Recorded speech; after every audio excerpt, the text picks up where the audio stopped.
আপনার মৃত্যুর পর কি ঘটনা ঘটবে? আপনার মৃত্যুর পর বহু মানুষ আসবে, শোক করবে। আপনার অর্জিত টাকা পয়সা ধন সম্পদ সেগুলো তারা গচ্ছিত করে রাখবে। তারা মনে মনে ভাগ বাটোয়ারার চিন্তায় মশগুল থাকবে। তারপর আপনাকে শ্মশানে নিয়ে যাবে।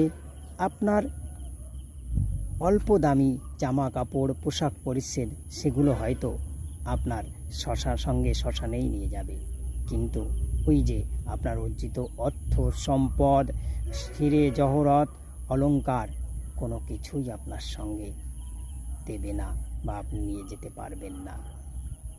তাই আপনার সঙ্গে কোনটা যাবে? আপনার সঙ্গে যাবে আপনার ভালো কর্মের সুনাম। আপনার মৃত্যুর পরে আপনি যদি